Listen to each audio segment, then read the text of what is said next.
¿Cómo están mis amados hermanos? Buenas noches, les saludo en el amor del Señor. Gracias damos a Dios que una vez más estamos reunidos para poder aprender la palabra del Señor. Amén.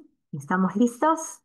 Continuamos con nuestra meditación sobre el libro de Primera de Corintios, un libro muy hermoso que está envolviéndonos en lo que es el conocimiento de Dios y cómo Él actúa en nosotros, aquellos que creemos en Él. Vamos a orar, amados hermanos, para poder prepararnos y entrar en estos versículos que hoy vamos a estudiar. Te bendecimos, soberano Rey, en el nombre de Cristo Jesús. Eres bueno con nosotros en gran manera. Siempre, Señor, nos acompañas, Padre, en todo. Estás de nuestro lado, eterno Dios. Gracias, gracias Jesucristo, porque nos permite ser hechos hijos de Dios. Un gran privilegio, Señor, no solamente por ser llamados, sino por vivir como hijos tuyos, hijos a quienes amas, a quienes corriges, a quienes guías, a quienes abres puertas, Señor, hijos a los que nunca abandonas, bendito Rey. Gracias. Espíritu de Dios, sigue ayudándonos, bendito Dios, sigue ayudándonos a seguir, Señor, dejándote a ti hacer la obra en nosotros, a seguir esa obra de transformación en nuestras vidas, Señor. Gracias por la palabra que hoy nos das, porque cumplirá el propósito para el cual fue enviada. Y usted, Espíritu Santo, que lo escudriña todo, nos lo hará entender y nos hará ver, Señor, con esta palabra, como si fuese un espejo, Señor, cómo están nuestras vidas. Gracias te doy, eterno Rey. En el nombre de Cristo Jesús oramos. Amén. Muy bien, mis hermanos, hoy día vamos a continuar con el libro de eh, Corintios y estamos en la segunda carta. Vamos a mirar unos cuantos versículos nada más, pero están tan importantes para que nosotros lo podamos meditar bueno, parecía mucho, pero son solo unos cuartos versículos. Así que vamos a ver de Primera de Corintios 2 del versículo 10 al 13, acomodando lo espiritual a lo espiritual. Amén, hermanos. Ya nosotros habíamos visto en el primer capítulo que en el versículo 18 todo el mensaje sobre el cual está centrado no solamente esta carta, sino el mensaje que nosotros debemos dar al mundo es la palabra de la cruz. ¿Qué es la palabra de la cruz? Que Cristo Jesús murió por nosotros para salvarnos y que solo Él es el camino para llegar al Padre. Pero que también Cristo no quedó colgado en un madero para recordarlo de esa manera, sino que Cristo resucitó y hoy está sentado a la diestra de Dios Padre, pero que pronto volverá por nosotros, por su pueblo, y nosotros debemos estar atentos. Amén, hermanos. Vamos entonces a centrar siempre nuestro mensaje en esta palabra. Pero aquí Pablo nos decía que esta palabra de la cruz, ya lo habíamos visto, como para el mundo eso era una necedad, cómo es posible que el Hijo de Dios, si es que era el Hijo de Dios, decía el pueblo judío de aquella época, y lastimosamente hoy en día todavía muchos lo dicen, pudo venir en esa condición y vivir en esa condición y morir en esa condición. Entonces Pablo nos dice que la palabra de la cruz, del sacrificio de Jesucristo para salvación es locura a los que se pierden, pero para nosotros, ¿no? Para los que hemos creído, es poder de Dios, para aquellos que se salvan, para aquellos que han creído en este mensaje de Jesucristo, es poder de Dios, porque estando muertos en nuestros delitos y pecados, Cristo nos dio vida y en Él nosotros estamos salvos y por gracia de Dios nosotros hemos sido salvos y librados de la condenación eterna. Pues ese es el poder de Dios en primer lugar para la transformación de nuestras vidas. Todo aquel que realmente conoce a Cristo tiene esta profundidad en su ser de decir, yo sé lo que soy sin Cristo y sé lo que soy con Cristo. Usted lo sabe, mi hermano. Me encanta cuando Pablo dijo, porque yo sé en quién he creído. Y no sabemos en quién es que hemos creído solamente intelectualmente, por algún conocimiento adquirido, sino por la obra del Espíritu Santo en nosotros, de ser conscientes cómo somos nosotros. y cómo podemos vivir esta vida con Cristo y sin Cristo. Entonces, para nosotros es poder de Dios, porque solo Él puede hacer las cosas que hace diariamente en nuestras vidas.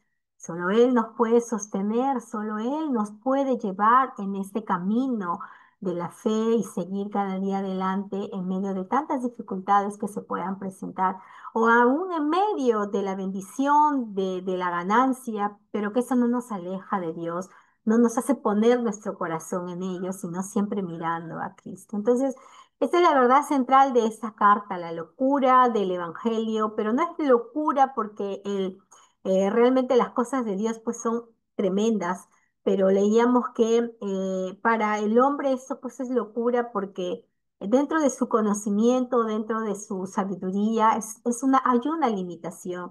Lo que para el hombre es necedad, para Dios es pues sabiduría, ¿no? Y lo hemos visto en los pasajes como cuando Cristo estaba siendo crucificado y el hombre se burlaba, en ese momento en que para el hombre esto era necio, era débil, era despreciable, pues estaba gestando la mejor obra de salvación que en el mundo se pudo dar. La libertad del hombre del pecado, del yugo de la esclavitud del pecado. Jesús estaba pagando con cada gota de su sangre nuestra redención. Pero eso no estaba al ojo del hombre, eso se estaba operando en el plano de Dios, en el plano sobrenatural. Y cuando Cristo resucitó, llevó cautiva la cautividad y nos hizo libres a nosotros para tener la esperanza de la vida eterna. De tal manera, cuando uno de aquellos que han creído parte a la eternidad, nos duele porque no lo veremos por un tiempo, pero la esperanza bendita que tenemos de que los volveremos a ver en gloria. Ya no con ese cuerpo cansado o acabado por la vejez o por la enfermedad, sino con cuerpos transformados, glorificados. Amén, hermanos, la locura del Evangelio. Y justamente sobre eso, en el versículo 2, el capítulo 2, versículo 6, Pablo nos dice, sin embargo, dice, hablamos sabiduría entre los que han alcanzado madurez. Esta sabiduría que para el mundo es locura, pero que es la sabiduría de Dios, eso es lo que nosotros tenemos que distinguir. Dice, no es sabiduría de este siglo ni de los príncipes de este siglo que perecen. Ya nosotros habíamos leído en el pasaje de Isaías que hay de los que llaman a lo bueno malo, a lo malo bueno y a lo bueno malo, que tienen las tinieblas por luz y la luz por tinieblas, que tienen lo amargo por dulce y lo dulce por amargo. Mire usted.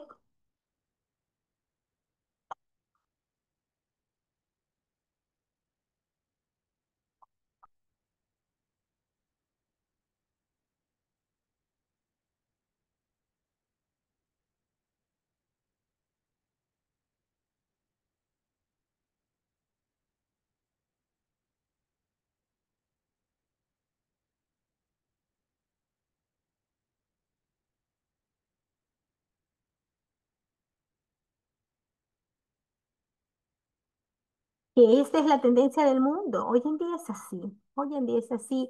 Esta semana, gracias a Dios, 20 rehenes israelíes que estuvieron cautivos por más de 2 años en la región de Gaza por el grupo terrorista Hamas regresaron a sus casas.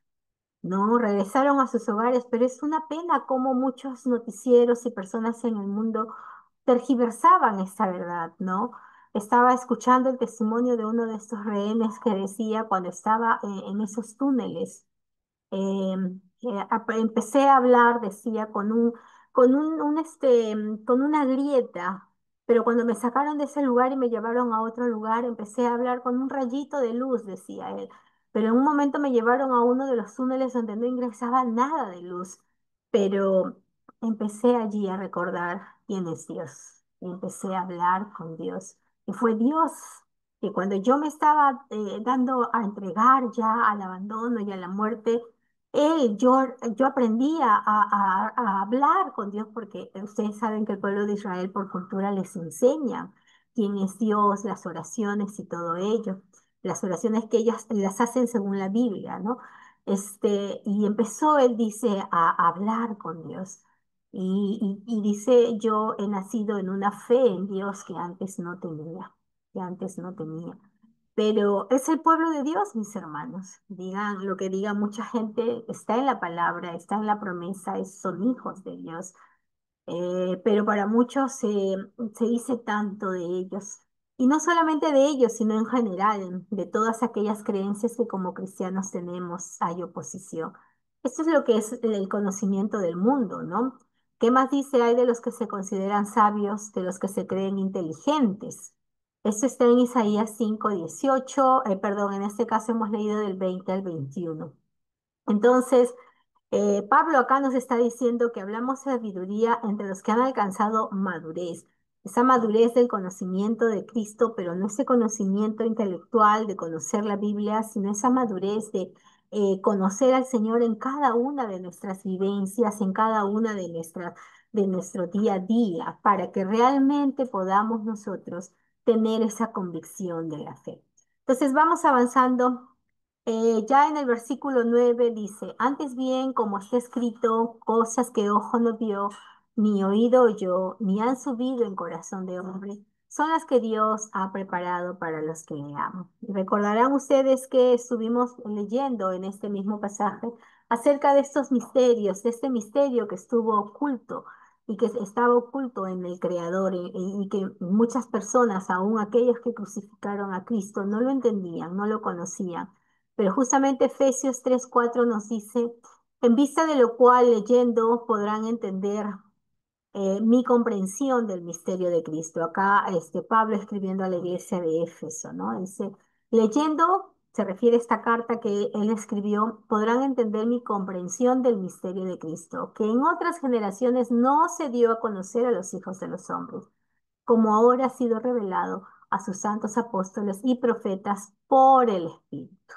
Ve usted, estas cosas que ojo no vio, ni oído yo, ni han subido en corazón de hombre, son las que Dios preparó para los que le aman. ¿Cuál es estas cosas? Es el misterio de la obra redentora de Cristo, oculto en otras generaciones, pero que Dios se las dio a conocer a aquellos que le aman, aquellos en el pueblo judío, aquellos hombres y mujeres que fueron humildes y lucharon y fueron en contra aún de tanta tradición, de años y años de tradición, que se opuso a cuando el Hijo de Dios se manifestó a los hombres, se opuso a pesar de que las profecías decían cómo iba a nacer el Hijo de Dios, pero se oponían porque su pensamiento de cómo debía venir el Hijo de Dios era diferente. Era un pensamiento más natural, más carnal, llevado a pensar en un Mesías poderoso, victorioso, un guerrero. Y bien cierto, Jesucristo vino y es el Hijo de Dios poderoso, victorioso, un guerrero, pero no en el plano natural, porque Él no vino a matar romanos, sino vino a dar salvación. Y si hubieron romanos que conocieron a Cristo y aceptaron a Jesucristo en sus corazones y vivieron para Él, también se constituyeron en sus hijos. Él no vino a destruir la carne humana, sino a darle salvación a todo aquel que en Él cree. Entonces, este misterio se reveló a aquellos que le aman, esa comprensión de quién es Jesucristo. Por eso para muchos es locura, porque una verdad que nos dice Efesios es que todas estas cosas se revelaron por el Espíritu. Y es justamente lo que vamos a encontrar en el versículo 10. Dice, pero Dios nos las reveló, nos las ha revelado a nosotros por el Espíritu. Es el Espíritu de Dios, mis hermanos, quien nos muestra las cosas.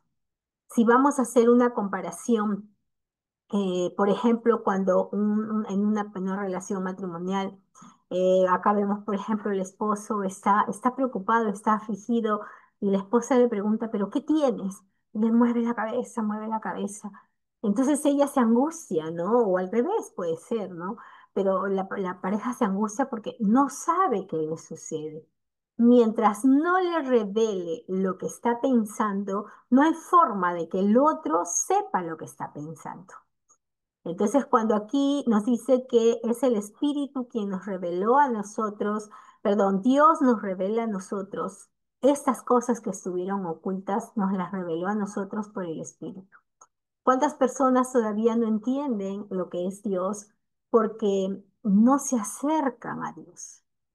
¿Cómo poder comprender realmente a este Dios eterno? Más que comprender, conocer un poco de quién es Él, porque realmente lo infinito que es Dios, el pensamiento del hombre que es finito, ¿cómo poder comprender algo que es tan infinito? Entonces solamente nos acercamos a conocer a Dios por fe.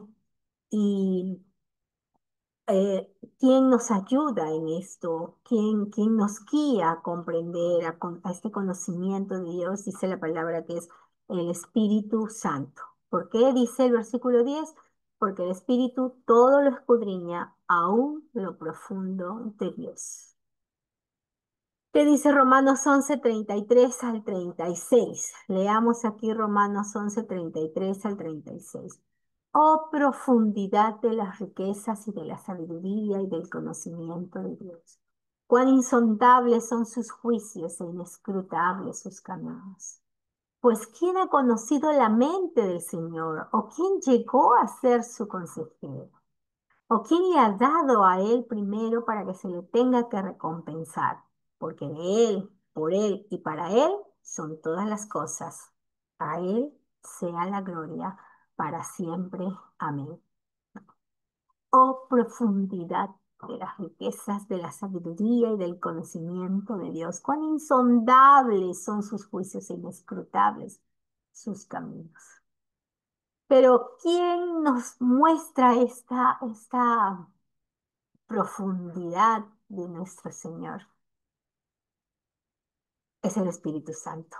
Y recuerdan ustedes que en los versículos pasados decía que al Señor le plació revelar esto al débil, al que es considerado necio, aquel que es considerado despreciable, ¿no? El Señor se mostró, pero este que era un débil, que era un necio, que era un despreciable, cuando el Señor lo llama, así como Jesús llamó a sus apóstoles y les dijo, ven, sígueme.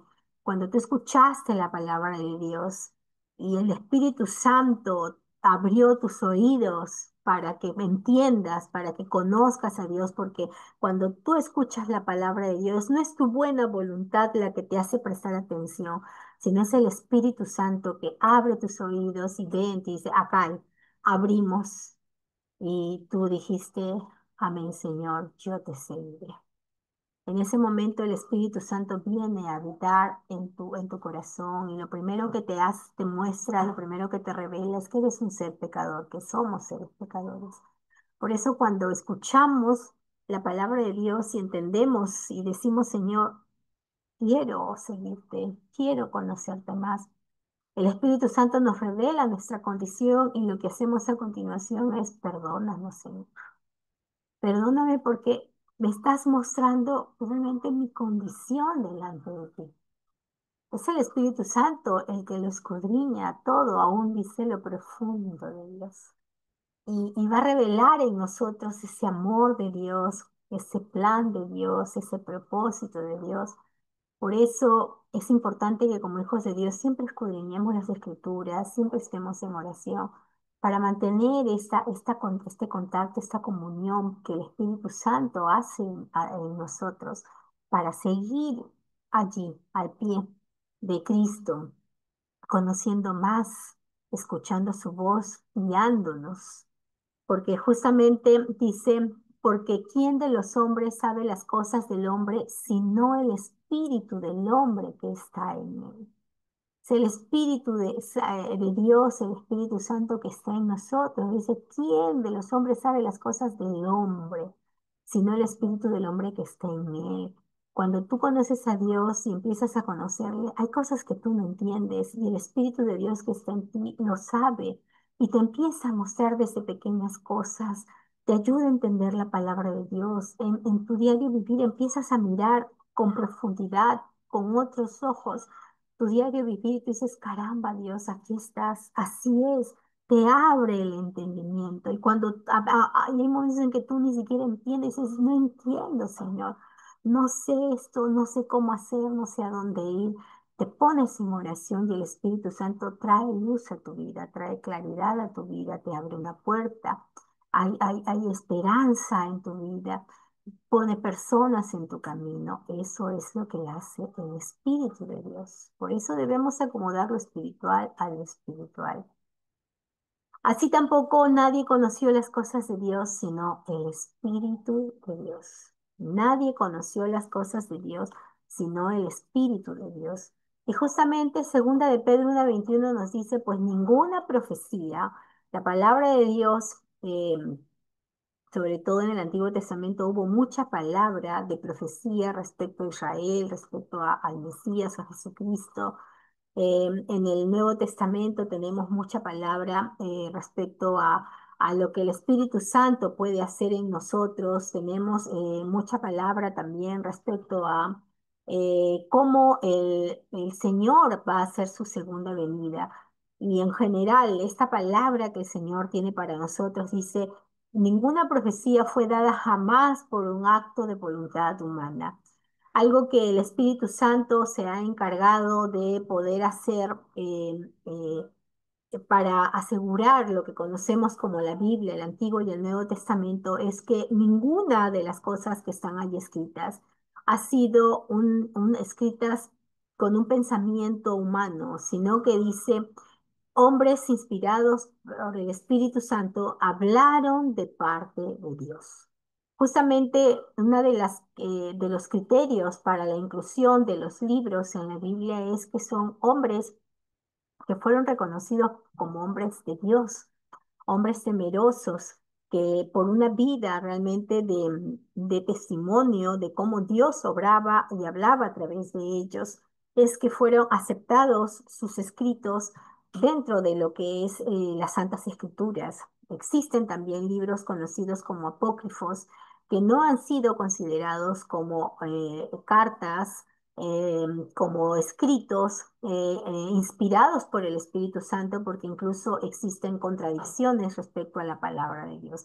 Hay muchos libros, o sea, nosotros tenemos los 66 libros en la Biblia, pero aparte hay muchos otros escritos que se dicen que son inspiración de Dios, pero que no están incluidas dentro del libro que conocemos como Biblia porque no han sido validados, ¿no? Entonces, allí esta es una obra del Espíritu Santo, porque justamente cuando vamos a la palabra, la palabra es segura, no hay palabra más segura, dice ella misma, que esta que ha sido revelada por Dios. Y no hay contradicción. Algunas personas encuentran contradicción cuando las leen por pedazos y no miran todo el panorama bíblico. Existen más de 60.000 cruces en la Biblia y no hay contradicción, ¿no? Entonces, cuando ya las entendemos en su contexto histórico, el contexto lingüístico, y también cómo los términos cambian, pero no el significado, sino la forma de expresar, y una serie de elementos, vamos observando cómo la palabra no tiene contradicción, pero nosotros tenemos que tener bien claro, hermanos, que nadie conoció las cosas de Dios, como dice acá Primera de Corintios, sino el Espíritu de Dios. Y Segunda de Pedro dice que es el Espíritu Santo que hizo a estos santos hombres de Dios hablar de parte de Dios. Ellos no hablaron lo que quisieron, sino hablaron lo que la palabra les decía. Entonces, ahora nosotros debemos tener mucho cuidado. Por ejemplo, estaba escuchando esta noticia hace unas semanas de que hace algunos meses atrás en Sudáfrica un pastor, bueno, ahora hay muchos que se dicen pastores, se llama Joshua Mlakela. Dicen que él dio una profecía en Sudáfrica y llegó a muchas regiones del mundo, incluido Estados Unidos, en la que decía que este 23 y 24 de septiembre sería el fin del mundo, ¿no? Que ya Jesucristo venía y comenzaba todo el fin del mundo. Entonces, fue una cosa impresionante. Vi en la noticia porque ahora a través de las redes sociales todo se difunde rápidamente, ¿no? Entonces, mucha gente empezó a alarmarse y otros tantos que se dicen ser cristianos comenzaron a vender sus propiedades. Algunos ni siquiera a vender porque decían, si ya me voy, ¿de qué me sirve el dinero? Comenzaron a regalar sus propiedades. Abandonaron estudios, abandonaron trabajos, esperando este día. Incluso hay un video de una región en Sudáfrica de cómo este día fueron a un lugar donde decían que allí iba el Señor a llamarlos, porque celebrando la fiesta de las trompetas, y una de las trompetas que iba a sonar era justamente la del arrebatamiento, ¿no?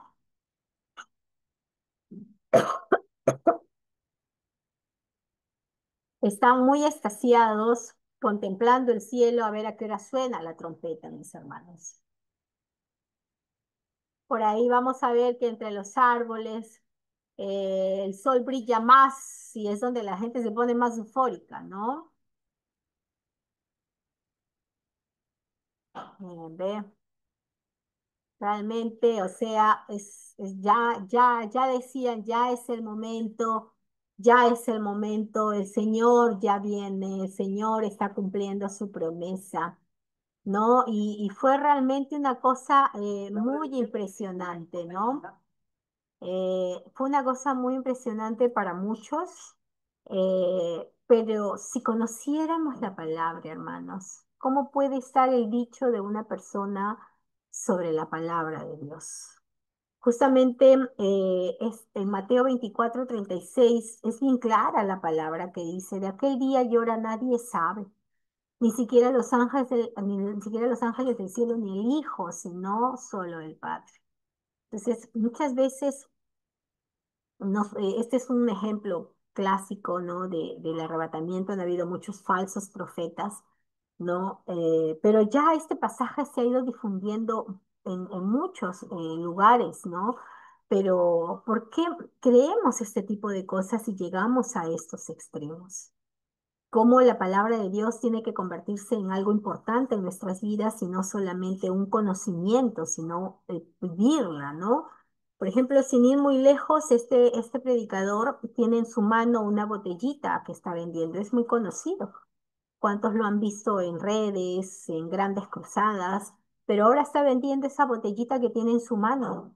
Y dice que si tú colocas dentro, por ejemplo, te quieres comprar un terreno. Si colocas tierrita del terreno y empiezas a orar por eso en esta botellita, el Señor te va a dar ese terreno. Y si no tienes la tierrita, pon un papelito que parezca el título de propiedad y mételo ahí y ora por eso. Y por cualquier cosa que tú quieras, mete ahí el papelito, escribe ahí y ora por eso. ¿Qué poder tiene esa botellita? ¿No? ¿De dónde salió esa doctrina? Eso es sabiduría humana, es necia, que te aleja de Dios. Ya la gente no se acerca al Señor y prefiere utilizar objetos. Entonces, ¿qué nos diferencia de aquellos que buscan imágenes, que buscan ídolos, que cargan estampitas en lugar de Dios? Tengamos mucho cuidado, mis hermanos. En ninguna parte del Evangelio está que nosotros reemplacemos a Dios por una imagen, por una botellita. Tengamos mucho cuidado, mis hermanos. Justamente Gálatas 1 de 6 al 8 dice, me maravillo de que tan pronto ustedes hayan abandonado a aquel que los llamó por la gracia de Cristo para seguir un evangelio diferente. Versículo 8. Pero si aún nosotros o un ángel del cielo les anunciara otro evangelio contrario al que les hemos anunciado, sea anatema, sepárenlo, porque no está actuando conforme a la palabra, incluso está maldito, dice, es lo que significa anatema. Tengamos mucho cuidado, que sea siempre el temor del Espíritu de Dios guiándonos en la interpretación de la palabra. Hay gente que interpreta la palabra a su antojo, por eso existen tantas sectas. Miren lo que estamos observando. Siempre el temor de la palabra sea sobre nosotros y eso nos va a guardar. Cuando nosotros vamos a la palabra, no vayamos con ese entendimiento natural. Por eso siempre que vamos a la palabra oramos, Señor, guíame, ayúdame a entender, Señor. Muéstrame, Señor. Y es el Espíritu Santo, como hemos visto, que nos revela. Él escudriña lo que es Dios. Y lo ha hablado a través de estos hombres que escribieron las Escrituras, 40 hombres a lo largo de más de 1300 años, ¿no? Que él fue hablándoles y ellos fueron escribiendo lo que el Espíritu sabe de Dios, porque Él es Dios también. Es Dios Padre, Dios Espíritu, Dios Padre, Dios Hijo y Dios Espíritu Santo. Entonces, nosotros no vivamos en contra de lo que dice la palabra, sino escudriñemos y pidamos al Espíritu Santo que nos guíe a través de ella. En el versículo 12 dice, y nosotros no hemos recibido el espíritu del mundo, sino el espíritu que proviene de Dios, para que sepamos lo que Dios nos ha concedido. ¿Ve usted? Muy insistentemente Pablo va a darles vueltas una y otra vez. No hemos recibido el espíritu del mundo, la filosofía, el pensamiento del mundo, no, sino el espíritu que proviene de Dios, para que sepamos lo que Dios nos ha concedido, que es a Jesucristo y su salvación, lo cual también nosotros debemos hablar. Ese mensaje de Jesucristo, el Evangelio. Dice, no con palabras enseñadas por sabiduría humana, sino con las que enseña el Espíritu. Y justamente en 1 Tesalonicenses 2:13 dice, por esto también nosotros sin cesar damos gracias a Dios de que cuando recibieron la palabra de Dios que oyeron de nosotros, la aceptaron no como la palabra de hombres, sino como lo que realmente es la palabra de Dios, la cual también hace su obra en ustedes los que creen. Entonces, esto es una verdad importante. Pablo aquí le está diciendo a los hermanos de Corinto, les está diciendo que nosotros no hemos recibido un espíritu del mundo, ¿no? Sino es un espíritu que proviene de Dios para saber lo que Dios nos ha concedido. Y eso también debemos hablar, no con palabras enseñadas por sabiduría humana, sino con las que enseña el Espíritu. Y es lo que en 1 Tesalonicenses dice. ¿No? Que ellos dicen, la palabra de Dios que oyeron de nosotros la aceptaron no como la palabra de hombres, sino como lo que realmente es la palabra de Dios, la cual también hace su obra en ustedes. Por eso Pablo en esta parte termina diciéndonos en el versículo 13, acomodando lo espiritual a lo espiritual. ¿Qué significa esto? Que debemos expresar las realidades espirituales en términos espirituales, que debemos expresar las cosas espirituales con un lenguaje espiritual, hablando la palabra con la palabra, explicando cosas espirituales con palabras espirituales. Son formas de interpretar este pasaje, pero ven cómo nos vamos acercando. Combinando las cosas espirituales con las palabras espirituales y expresando las realidades espirituales con términos espirituales. En síntesis, mis hermanos, la palabra de Dios la tenemos que hablar con la misma palabra de Dios, no con artilugios, no con buscando algún tipo de palabra bonita, sino la palabra de Dios con la palabra de Dios, como debe ser y como el Espíritu Santo nos enseña. Y justamente lo que vamos a mirar ya la próxima semana es una palabra muy dura que Pablo le va a decir a la iglesia de Corinto. Esto es una iglesia, como hemos estado mirando en los primeros estudios, es una iglesia muy poderosa espiritualmente. Tiene todos los dones, una iglesia muy joven, pero el que el Señor le ha dado todos los dones del Espíritu. Es una iglesia amada a los ojos de Dios, a los ojos de Pablo. Una iglesia que se encuentra en un entorno cultural muy pagano, idolátrico, eh, en muchos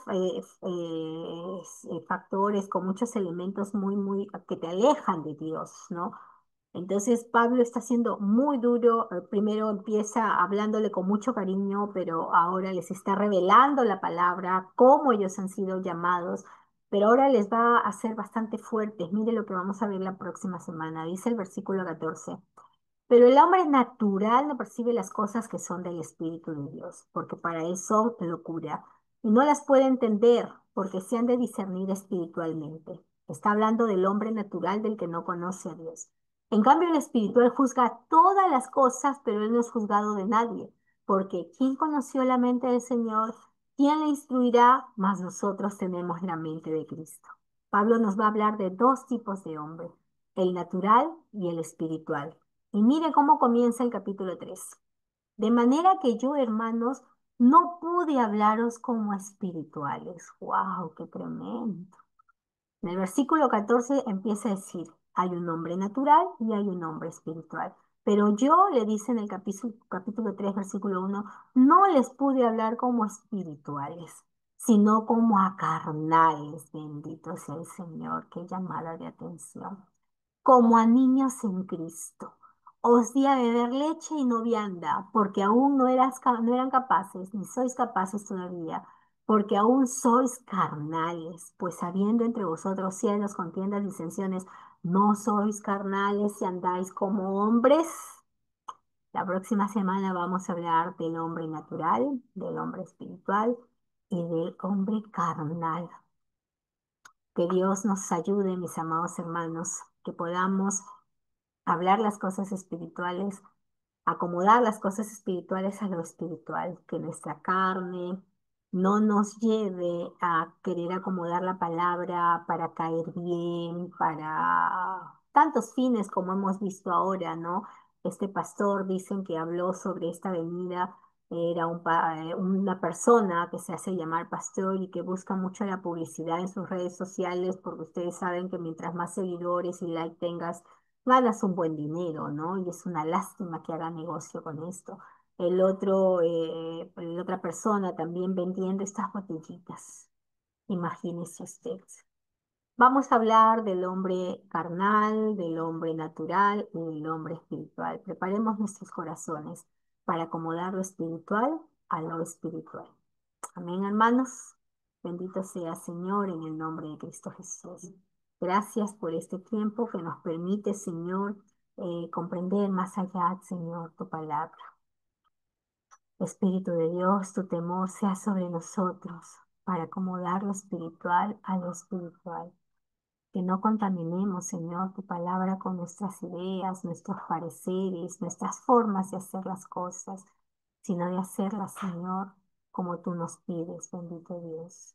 Queremos ser sensibles a ti, Señor, obedientes, Señor, para no empezar a tergiversar tu palabra, para no justificarnos, Señor, tergiversando tu palabra, sino para vivir conforme a él, bendito Rey. Gracias.